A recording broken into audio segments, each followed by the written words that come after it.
എന്റെ മുൻപിലേക്ക് ഞാൻ പട്ടിണി കിടന്ന സമയത്ത് ബിരിയാണി വാങ്ങിക്കാൻ പൈസ തന്ന ഒരാളുടെ രൂപത്തിൽ ഞാൻ കണ്ടിട്ടുണ്ട്. അതേപോലെ പല രൂപങ്ങളിൽ ഞാൻ കണ്ടിട്ടുണ്ട്. അതാണ് എന്റെ പടച്ചവൻ. പൈസ ഉള്ളവന് അവൻ ദൈവമല്ല, പൈസ ഇല്ലാത്തവൻ അവൻ ദൈവമായിരിക്കും. അപ്പൊ ഇതൊക്കെ എന്നും സംരക്ഷിക്കപ്പെടണമെന്ന രീതിയിലാണ് കാവുകളിൽ ഈ പറയുന്ന ഉഗ്രമൂർത്തികളുടെ ഒക്കെ സംബന്ധിച്ചൊരു കഥകളൊക്കെ ഉണ്ടാക്കിയെടുത്തത്. ഈ പല കാടുകളിലൊക്കെ പെട്ട് ലൂപ്പിൽ പെട്ടുപോയ രീതിയിൽ പെട്ടുപോകുന്ന സ്ഥലങ്ങളൊക്കെ ഉണ്ട്. കാരണം എല്ലാ സ്ഥലവും ഒരേപോലെ ഇരിക്കും. ആ ഒരു എനർജി എന്ന് പറയുന്നത് വലിയൊരു ഫാക്ടറാണ്. അനൂപേ, നമ്മുടെ ഇവിടെ കുറേയധികം ചർച്ച ചെയ്തിട്ടുള്ളൊരു ഫാക്ടറാണ് ഈ വിശ്വാസം എന്താണ്, അന്ധവിശ്വാസം എന്താണെന്നൊരു കാര്യം. ശരിക്കും അത് ഈ ഒരു വിശ്വാസത്തിന്റെ ഒരു എക്സ്ട്രീം ലെവലിലേക്ക് പോകുമ്പോഴല്ലേ അന്ധവിശ്വാസങ്ങൾ രൂപപ്പെടുത്തുന്നത്. ഈ ഒരു അന്ധവിശ്വാസങ്ങളുടെ ലൂപ്പിൽ പെട്ടുപോകുന്ന ഒരുപാട് ജീവിതങ്ങളുണ്ട് നമ്മുടെ ചുറ്റും. അങ്ങനെ നോക്കുമ്പോൾ പലപ്പോഴും ഇതൊക്കെ വെറുതെയാണ്, അല്ലെങ്കിൽ നമ്മളിൽ തന്നെയാണ് ഇതെല്ലാം ഉള്ളത്. എന്തിനാണ് ഈ ആവശ്യമില്ലാത്ത ആചാരങ്ങൾ, അനുഷ്ഠാനങ്ങൾ, വിശ്വാസങ്ങളിലൊക്കെ ചേർത്ത് പിടിച്ച് ജീവിക്കുന്നതെന്ന് തോന്നും. ശരിക്കും അനൂപ് ഇതിലൊക്കെ വിശ്വസിക്കുന്നുണ്ടോ? ഞാൻ വിശ്വസിക്കുന്നുണ്ട്. എല്ലാ കാര്യത്തിലും അല്ല, ചില കാര്യങ്ങളിലൊക്കെ വിശ്വസിച്ചേ പറ്റുള്ളൂ. കാരണം ഞാൻ മനുഷ്യനല്ലേ.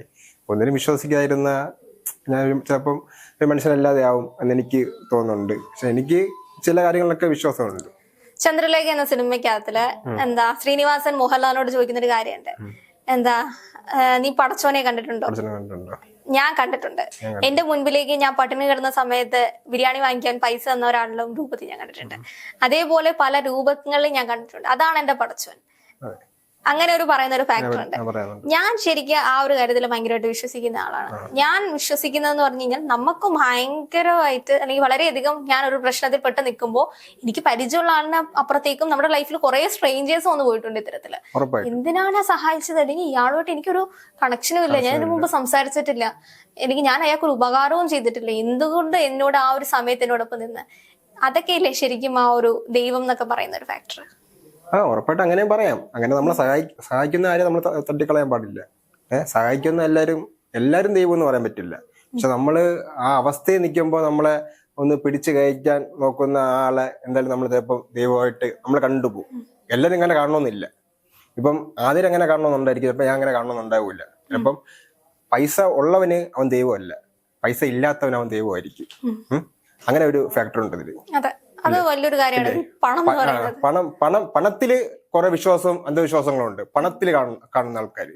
ഇപ്പം പൈസ ഉള്ളവന് ഇപ്പൊ എന്ത് വാങ്ങിച്ചു കൊടുത്താലും അവൻ പൈസ കൊണ്ട് വാങ്ങിച്ചതെന്ന് കാണുള്ളൂ. ഇപ്പൊ ഒരു പാവപ്പെട്ടവന് ഇപ്പൊ നമ്മള് ഒരു 1,00,000 രൂപ ചുമ്മാ ഇരിക്കുന്ന ഒരു പാവപ്പെട്ടവന് 1,00,000 രൂപ കൊടുക്കുകയാണെങ്കിൽ എനിക്ക് തന്നത് എന്റെ ദൈവമാണ്, ഇതെന്റെ ദൈവമാണ് എന്നേ അവർ കാണുള്ളൂ. ഈ സോഷ്യൽ എക്സ്പീരിയൻസ്, പബ്ലിക് എക്സ്പീരിയൻസ് അതിലൊക്കെ ഇങ്ങനെ നമ്മൾ ആൾക്കാർ ചെയ്യുന്ന കണ്ടിട്ടുണ്ട്. കണ്ണിലപ്പൊ കാണുന്ന ഒരു തിളക്കം. അതെ അതെ, അത് വല്ലാത്തൊരു.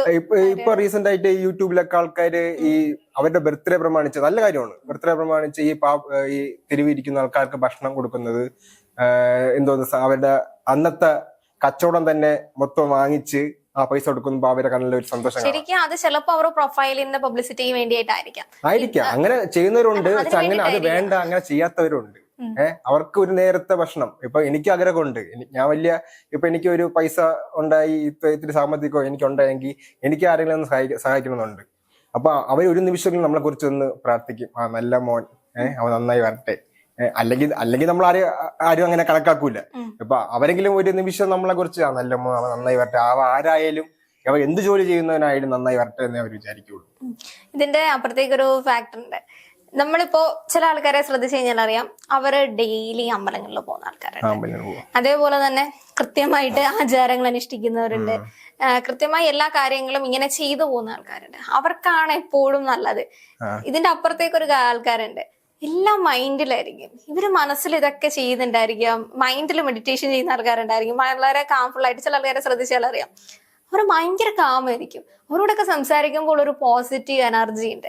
ആ ഒരു എനർജിയാണ് ശരിക്കും ഞാൻ ആ ഒരു വിശ്വാസമായിട്ട് എടുക്കുന്നത്. ഈ പണ്ട് കാലങ്ങളില് കാവുകളെ സംബന്ധിച്ചിട്ട് ഒരുപാട് രീതിയില് ഈ പൊട്ടത്തരം എന്ന് തന്നെ വേണമെങ്കിൽ നമുക്ക് പറയാൻ പറ്റും. പക്ഷെ അത് അങ്ങനെ പറഞ്ഞു വെച്ചതെന്ന് പറഞ്ഞു കഴിഞ്ഞാല് അതവിടെ സംരക്ഷിക്കപ്പെടണം. നമ്മളെ സംബന്ധിച്ചിട്ട് നമുക്ക് ഏറ്റവും എളുപ്പത്തില് നശിപ്പിക്കാൻ ഭയങ്കര എളുപ്പമാണ്, വളരെ വളരെ ഈസിയാണ് അതെന്ന് പറയുന്നത്. അപ്പൊ ഇതൊക്കെ എന്നും സംരക്ഷിക്കപ്പെടണമെന്ന രീതിയിലാണ് കാവുകളിൽ ഈ പറയുന്ന ഉഗ്രമൂർത്തികളുടെ ഒക്കെ സംബന്ധിച്ചൊരു കഥകളൊക്കെ ഉണ്ടാക്കിയെടുത്തത്. പക്ഷെ പിന്നീട് നമ്മൾ എന്ത് ചെയ്തു, അത് ഇതിനകത്ത് ലൂപ്പ് പെട്ടുപോയ ആൾക്കാരുണ്ട്, പേടിച്ച് ജീവിക്കുന്ന ആൾക്കാരുണ്ട്. ഇത് ഇപ്പോ കാവിന്റെ പരിസരത്തൂടെ ഇങ്ങനെ പോയാൽ പ്രശ്നമാണ്, ഇങ്ങനെ പ്രശ്നമാണ്, അയ്യോ എനിക്കിനി എന്റെ ജീവിതത്തിൽ എന്തെങ്കിലും സംഭവിക്കൂ, ഞാൻ ചെയ്തത് മോശമാണോ, അല്ലെങ്കിൽ എന്റെ ലൈഫിന് നശിച്ചു പോയി. അല്ല ഇങ്ങനെ ആ കാവിന്റെ അവിടെ കൂടെ പോകുമ്പം മാടനെ കണ്ടു എന്നൊക്കെ ഒരു കുറെ നമ്മള് കേട്ടിട്ടില്ലേ വാർത്തകളൊക്കെ.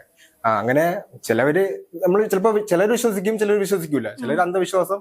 പക്ഷെ എന്റെ പരിചയത്തിൽ ഒരാൾ ഇങ്ങനെ കണ്ടു, ഇടയ്ക്ക് ഇങ്ങനെ ഒരു നമ്മളവിടെ ഒരു വീടിന്റെ അടുത്താണ്, അപ്പൊ ഇങ്ങനെ രാത്രി ഇങ്ങനെ അതുവഴി പോകാൻ പാടില്ല, രാത്രി 1 മണി 2 മണി എന്തോ ആയി, അതുവഴി പോയപ്പോ ഇതേപോലെ എന്തൊരു ഭീകര രൂപം പെട്ടെന്ന് കൺമറിഞ്ഞു പോയി എന്നൊക്കെ പറഞ്ഞു. ശരിക്കും ഇത് എല്ലാ സ്ഥലങ്ങളിലും ഉള്ള ഒരു കഥകളാണ്. എല്ലാ സ്ഥലങ്ങളിലും ഉണ്ട് ഇത്തരം കഥകളൊക്കെ ഞാൻ കേട്ടിട്ടുണ്ട് പണ്ട് തൊട്ടേ. അല്ലെങ്കിൽ ഈ മുത്തശ്ശി കഥകൾ എന്നൊക്കെ പറയില്ലേ, അങ്ങനെ സ്പ്രെഡ് ചെയ്തു പോയ കഥകളുണ്ട്. പക്ഷെ അതുമായിട്ട് ബന്ധപ്പെട്ട സ്ഥലങ്ങളും ഉണ്ട്. ശരിക്കും ഈ എനർജി എന്ന് പറയുന്ന ഒരു വലിയൊരു ഫാക്ടറാണ്. പണ്ട് കാലത്ത് ഈ മരങ്ങളെ പൂജിച്ച ആൾക്കാരുണ്ട്. കാരണം ഈ ഒരു സ്ഥലങ്ങളിലൊക്കെ ഒരു പ്രത്യേക എനർജി ഉണ്ട്. ഈ പല കാടുകളിലൊക്കെ പെട്ട് ലൂപ്പിൽ പെട്ടുപോയ രീതിയിൽ പെട്ടുപോകുന്ന സ്ഥലങ്ങളൊക്കെ ഉണ്ട്. കാരണം എല്ലാ സ്ഥലവും ഒരേപോലെ ഇരിക്കും. ആ ഒരു എനർജി എന്ന് പറയുന്ന ഒരു വലിയൊരു ഫാക്ടറാണ്. അത് ഈ ഗുരുവായൂർ ക്ഷേത്രങ്ങളിലൊക്കെ ശ്രദ്ധിച്ചു കഴിഞ്ഞാൽ അറിയാം. ഗുരുവായൂർ പോലുള്ള ഒരു ഹൈപ്പർ എനർജി ഉള്ള സ്ഥലങ്ങളൊക്കെ ഉണ്ട്. ഉറപ്പായിട്ടും അവിടെ പോയ എന്തോ എനർജി നമുക്ക് എന്തോ ലഭിക്കുന്ന പോലെ പലർക്കും തോന്നിയിട്ടുണ്ട്.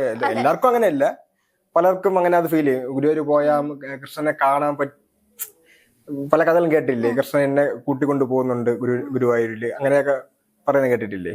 അതൊരു ഹൈപ്പർ എനർജി ഉള്ള സ്ഥലങ്ങളാണ്. ഗുരുവായൂർ എന്ന് പറയുന്ന ഒരു വെറും എക്സാമ്പിൾ മാത്രമാണ് പറഞ്ഞിട്ടുള്ളത്. അതേപോലെ കുറെ ശബരിമലയെ സംബന്ധിച്ചിട്ടാണെങ്കിലും ഈ ഒരു മകരജ്യോതി ഇതെന്ന് പറഞ്ഞൊരു ഒരു ഹൈപ്പർ എനർജിയാണ്. ആ ഒരു എനർജി, അതിന് പിന്നിൽ പല സയൻസുകൾ ഉണ്ടാവാം, അതിന് പിന്നിൽ നമ്മൾ അറിയാത്ത കഥകൾ ഉണ്ടാവാം. പക്ഷെ നമ്മളെ സംബന്ധിച്ച് ഇതൊക്കെ എന്ന് പറയുന്ന ഒരു ഹോപ്പ് നൽകുന്ന ഫാക്ടറാണ് ജീവിതത്തില്. അപ്പോൾ ഇത്തരം വിശ്വാസങ്ങൾ എന്നൊക്കെ പറയുന്നത് മറ്റൊരാളുടെ ലൈഫിൽ അത് ബാധിക്കാത്ത രീതിയിലുള്ള വിശ്വാസങ്ങളെയാണ് ഞാൻ എപ്പോഴും സപ്പോർട്ട് ചെയ്യുന്നത്. അല്ലാത്തത് എന്റെ വിശ്വാസം കൊണ്ട് വേറെ ആർക്ക് ജീവിക്കാൻ പറ്റാത്ത രീതിയിലേക്ക് അത് പോവുകയാണെങ്കിൽ അത് ഭയങ്കര ഒരു പ്രശ്നമായിട്ടുള്ള കാര്യമാണ്. കാരണം നോർത്തിലേക്കൊക്കെ ആണെങ്കിൽ പോവുകയാണെങ്കിൽ അവിടെ ഈ ഒരു ആചാരങ്ങളുടെ ഒക്കെ എക്സ്ട്രീം ലെവലുണ്ട്. സിനിമകളിലൊക്കെ നമ്മൾ കണ്ടിട്ടുണ്ട്. കൂടുതലും സിനിമകളിലൂടെ ആണെങ്കിലും ഡോക്യുമെന്ററീസിലാണെങ്കിലും ഇത് ആ ഒരു ലൈഫ് എടുത്തു വെച്ചേക്കുന്നതൊക്കെ നമുക്ക് കാണാം.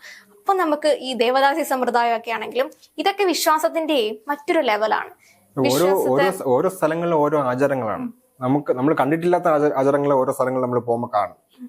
നമ്മൾ തന്നെ അത്ഭുതപ്പെട്ടു, ഇതെന്താ ഇവിടെ ഇങ്ങനെ, ഇതെന്താ ഇവിടെ ഇങ്ങനെ. നമ്മുടെ അവിടെ ക്ഷേത്രത്തില് ഇത് പ്രസാദമായിട്ട് കള്ള് കൊടുക്കും. ഇപ്പൊ ഒരു കുടം കള്ളൊക്കെയാണ് കൊടുക്കുന്നത് പ്രസാദം. മാംസം കൊടുക്കുന്നവരുണ്ട്, മീൻ കൊടുക്കുന്നവരുണ്ട്, മീൻ കൊടുക്കുന്ന അമ്പലങ്ങളുണ്ട്. പക്ഷെ ചിലർക്ക് ഈ ഒരു ക്ഷേത്രങ്ങളെ സംബന്ധിച്ചിട്ടുണ്ടെങ്കിൽ നമുക്കത് പറ്റില്ല. പറ്റില്ല, ആ ഒരു രീതി ഉണ്ട്. ചിലയിടത്തൊന്നും അങ്ങനെ ഒന്നും അവർക്കത് അതിനോട് അവർ യോജിക്കുന്ന പോലും ഇല്ല. ഈ മുത്തപ്പന്റെ വീഡിയോസ് എന്ന് പറയുന്നത് ഞാൻ അടുത്തിടയ്ക്കൊക്കെ ആയിരുന്നു ഈ സോഷ്യൽ മീഡിയയിലൊക്കെ മുത്തപ്പനുമായി സംബന്ധിച്ച്, അല്ലെങ്കിൽ ഒരു ഫിലിം ഇറങ്ങിയതിന് ശേഷം അതിനകത്തുള്ളൊരു പോർഷൻ ഒരുപാട് വൈറലായിട്ടൊക്കെ ഉണ്ടായിരുന്നു. അപ്പോഴാണ് ശരിക്കും ആ ഒരു പറശ്ശിനിക്കടവാണെങ്കിലും മുത്തപ്പനെ പറ്റിയിട്ടാണെങ്കിലും ഒക്കെ കേൾക്കുന്നത്. അപ്പോ ഞാൻ വിചാരിച്ചിട്ടുണ്ട്, നമുക്കതിനെ തോന്നിയിട്ടുണ്ട് ഒരിക്കലെങ്കിലും ഒന്ന് പോയി ഒന്ന് എക്സ്പീരിയൻസ് ചെയ്യണം. ശരിക്കും എന്താണ് അത്രയ്ക്കും ഒരു ഓറ അവിടെ നിന്ന് കിട്ടുന്നുണ്ടോ, ഇവർക്ക് ഇത്രയും ഒരു റിലീഫ് കിട്ടുന്ന എന്ത് ഫാക്ടറാണ് അവിടെ ഉള്ളത്, അങ്ങനെ എക്സ്പീരിയൻസ് ചെയ്യണമെന്നൊക്കെ തോന്നിയിട്ടുണ്ട്. മുത്തപ്പൻ എന്ന് പറഞ്ഞു കഴിഞ്ഞാലും അവിടെ ഇതേപോലെ തന്നെ നമ്മളിതുവരെ കേട്ട് പരിചിതമില്ലാത്തൊരു രീതിയിൽ നമ്മൾ കേട്ട് പരിചയമില്ലാത്ത എന്തെങ്കിലും ആചാരം ഉണ്ടെങ്കിൽ നമ്മളത് കാണാൻ കൊതിക്കും. ഇത് ആൾക്കാർ പറഞ്ഞാണ് നമ്മൾ അറിയുന്നത്. അപ്പൊ നമുക്ക് ഒന്ന് അവിടെ പോകണം, അതൊന്ന് കാണണം, ഒന്ന് കണ്ട് എക്സ്പീരിയൻസ് ചെയ്യണം, അവിടെ എങ്ങനെയാണത് എന്നൊക്കെ നമ്മളൊന്ന് ആഗ്രഹിക്കും. അങ്ങനെ പോകുന്ന ഇഷ്ടംപോലെ പേരുണ്ട്. ഇവിടെ മാത്രമല്ല, നോർത്തിലായാലും പുറത്തായാലും എവിടെയായാലും ഇത് ആചാരങ്ങൾ കണ്ട് അറിയാൻ വേണ്ടി പോകുന്ന ഒരുപാട് ആൾക്കാരുണ്ട്. അതേപോലെ തന്നെ കൊട്ടിയൂര് ക്ഷേത്രം, കൊട്ടിയൂര് വൈക്കം മഹാദേവ ക്ഷേത്രം, അങ്ങനെ ഇങ്ങനത്തെ കുറെ സ്ഥലങ്ങളെ സംബന്ധിച്ച് നമുക്കൊരു നെഗറ്റീവ് പറയാൻ തോന്നുന്നില്ല. പക്ഷെ നെഗറ്റീവ് പറയാൻ തോന്നുന്ന ഒരുപാട് സ്ഥലങ്ങളുണ്ട്. അതുണ്ട് ശരിക്കും പറയുന്നില്ല, ഒരുപാട് സ്ഥലങ്ങൾ വേറെ ഉണ്ട്. ഇങ്ങനത്തെ സ്ഥലങ്ങളെ സംബന്ധിച്ച് കഴിഞ്ഞാല് നമുക്ക് ആരെങ്കിലും വീഡിയോ കിട്ടി കഴിഞ്ഞാൽ നമുക്കെന്തോന്ന് പോവാൻ സാധിക്കാത്തത്, നമുക്കൊന്ന് പോണമെന്ന് നമുക്കൊരു ഉള്ളിൽ നിന്ന് എന്തോ പറയുന്ന പോലെ, അതിൽ എക്സ്ട്രീം ആയിട്ട് വിശ്വസിക്കുന്നതല്ല. അപ്പോ നമ്മൾ ആരോടെങ്കിലും ഇങ്ങനെ പറയോ ഭയങ്കര വിശ്വാസിയാണോ, അപ്പോ വിശ്വാസത്തിന്റെ എക്സ്ട്രീം ലെവൽ കൊണ്ടൊന്നും അല്ല. പക്ഷെ എന്തൊക്കെയോ കാര്യങ്ങളും ഉണ്ട്. നമുക്ക് അവിടെ ചെല്ലുമ്പോൾ ജീവിതത്തിൽ നമുക്ക് ആവശ്യമുള്ള ഒരു കാര്യം എന്ന് പറയുന്നത് ഹോപ്പ് എന്ന് പറയുന്ന ഒരു കാര്യമാണ്. അതില്ലെങ്കിൽ എന്ത് ചെയ്ത് കഴിഞ്ഞാലും നമ്മളോട് പെട്ടുപോകും. ഒരു ഡൗൺ ഉണ്ടാവുമ്പോൾ നമ്മളായിരിക്കും ഓക്കെ കഴിഞ്ഞ്. അപ്പൊ ആ ഒരു ഹോപ്പ് എന്ന് പറയുന്ന ഫാക്ടർ ഉണ്ടെങ്കിൽ നമ്മൾ ഇനിയും മുന്നോട്ട് പോകും. ലൈഫിൽ ഇനി എന്ത് സംഭവിച്ചു കഴിഞ്ഞാലും ഈ ഒരു കാര്യം ഉണ്ടെങ്കിൽ മുന്നോട്ട് പോകുന്നുള്ള. ഈ ചില ആൾക്കാർ ഈ മെഡിറ്റേഷന്റെ ഇടയിൽ ഇങ്ങനെ ജപിക്കുന്നതാണെങ്കിലും മെഡിറ്റേഷന്റെ ഇടയിൽ അല്ലാതെ പോലും ചില ആൾക്കാർ എന്തെങ്കിലും നമുക്ക് സ്ട്രെസ് ഉണ്ടാവും, ഇങ്ങനെ കൈവിരൽ കൊണ്ട് തന്നെ അവരിങ്ങനെ എന്തോ മന്ത്രം ഇങ്ങനെ ജപിക്കുന്നതാണ്. ചില ആൾക്കാരാണെങ്കിൽ ഇതിന്റെ തന്നെ ജപമാല ഉണ്ടാവും, ഇപ്പൊ ജപമാലയെ പറ്റി കഴിഞ്ഞ ദിവസം ഒരു ഡിബേറ്റ് എടുത്ത സമയത്ത് പറഞ്ഞൊരു കാര്യമാണ്. അതേപോലെ കയ്യിൽ വെച്ച് ഇങ്ങനെ ആക്കുന്ന ആൾക്കാരുണ്ട്. ഇതൊക്കെ നമ്മൾ ചില ആൾക്കാരെ ഒബ്സർവ് ചെയ്ത് കഴിഞ്ഞാൽ അറിയാൻ പറ്റും. ശ്രദ്ധിച്ചാലും അറിയാൻ പറ്റില്ല അവരെന്താ അവര് ചിലപ്പോ ഇങ്ങനെ വാനക്കുന്ന മാത്രമേ കാണാൻ പറ്റുള്ളൂ. അവരെന്താ പറയുന്നത് നമുക്ക് പിടിയിട്ടില്ല. നമ്മൾ സൂക്ഷിച്ച് നോക്കും അതെന്താ അവരുടെ മറ്റൊരു പ്രത്യേകതയുണ്ട്. അവര് ദേഷ്യപ്പെട്ടില്ല. അതാണ് മറ്റൊരു പ്രത്യേകത. എന്താ സംഭവിച്ചു കഴിഞ്ഞാലും ഒരു കാം മൈൻഡാണ്. ചിലപ്പോ അവരത് മൈൻഡ് പോലും ചെയ്യത്തില്ല. ഇനി അവർക്കെതിരെ എന്ത് പ്രശ്നം കൊണ്ട് തലയിലിട്ട് കൊടുത്താലും അവരിത് ഇങ്ങനെ ഇരുന്ന് അവര് സ്വന്തമായിട്ട് കാമാക്കി. ഓക്കെ, ഇതൊന്നുമല്ല ബാധിക്കുന്ന കാര്യങ്ങളല്ല.